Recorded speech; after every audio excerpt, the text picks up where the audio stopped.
Hi, everyone. I'm Eric Boeing. Welcome to Cashin In. Our Cashin In crew this week: Wayne Rogers, Jonathan Honig, Michelle Fields, and Juan Williams. Welcome, everybody.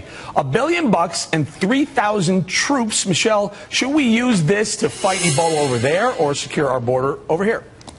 Well, it's a no-brainer. Of course we ought to be using money to secure our border. The president said no boots on the ground, but then he goes and he sends boots on the ground to Africa when we have a crisis happening right here in our backyard.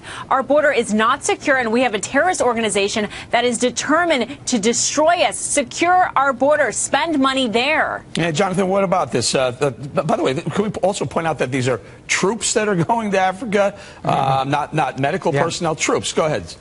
Yeah, that's it, Eric. I mean, American soldiers are not humanitarian workers. They're trained to destroy. They're trained to kill. Thankfully, their role is to decimate the enemy and come home. I think it's wrong. I don't care how much it costs. It is wrong to use American soldiers in this fashion. It's wrong to have them out in the middle of tribal third world Africa passing out blankets and swabs. You know, let the Red Cross do that. Let Doctors Without Borders do that. But our soldiers should be focused on protecting Americans, protecting American individual liberties, not playing humanitarian for the world. Yeah, and Juan, a lot of people would sit here and say, well, we're sending $1 billion over there to fight it. Meanwhile, we have a border that is so porous, Ebola or ISIS or Ebola on the backs of ISIS could come through our border. That's so ridiculous. I don't know where to start. Our border is more secure than it's ever been. Let me just say that. But let me just make a quick point to Jonathan and Michelle. We are spending money, I think it's tens of millions, if not billions a day, to bomb terrorists, deadly terrorists. Why wouldn't we fight a deadly disease that actually, if it was to come over here, would do far more damage than even Al-Qaeda did on 9/11? What good does that do if our border is open, Juan? What good does that do if our border is open and they can just come here? The border's not open, and you should stop repeating that. That is such a fallacy. All right, hold on. This would actually be a good time to do this. I was going to hold it for a little bit later, but let's roll this video of a filmmaker who actually found the northern border even more porous than our southern border. Here he is going across Lake Erie from the Canadian side of the border to the American side of the border. I believe that's Cleveland he's pulling into. So, Juan, I'm going to tell you, our borders ain't secure. I think our borders are extremely. In fact, if you look at the rate of migration, we don't have a problem with people coming in at this moment. We are losing people, except for that spike of the kids who are running away from the violence in Central America. People aren't, you know, the illegal immigration across the border is not the issue. The issue is people coming, overstaying visas. Let's be realistic. That's part of the issue too. Let's talk realistically. That's part of the issue too. But Wayne, you can't deny our southern border, even our northern border. Our borders aren't very secure. A lot of people can bring a lot of things through. Isn't it? Does that worry you?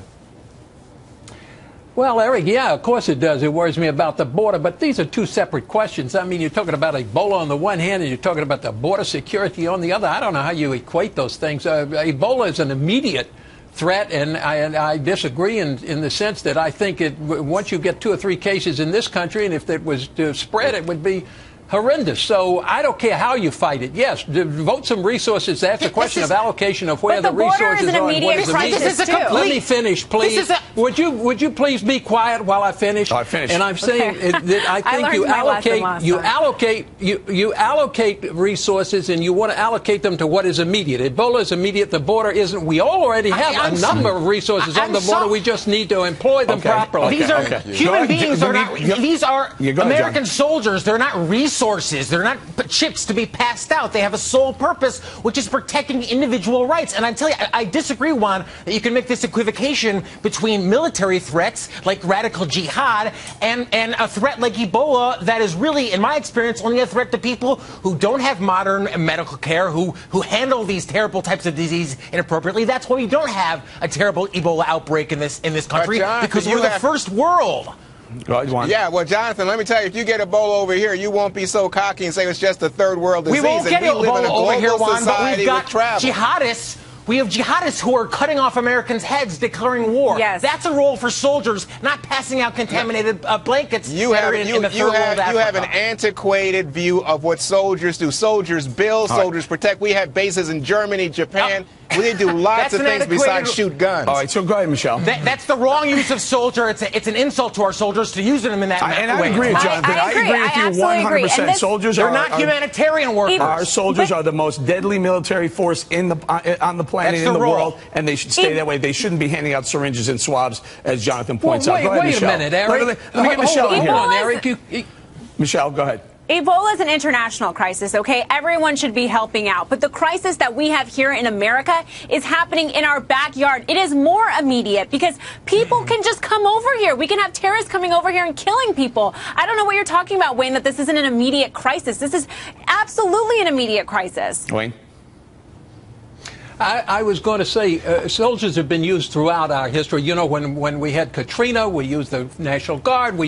Soldiers are used wherever they are needed, and that their allocation of those resources, if they're there and available, you want to sign up for that? All right, you want to sign up for that wherever you're needed. Yes, I have signed up for it, pal. I did 3 years. How many years did you do? All right, Zero. folks. Listen, let's do this. Let's take a break. We'll calm it down a little bit. We're going to leave it right there. We're going to come back to you in a minute, though. But you can continue the conversation right now on Twitter, #Cashin In. Last week, our Twitter reach not only won our hour in cable news, we won 11 other hours when we weren't even on TV for those. Amazing social media wave you View crew are creating each and every week.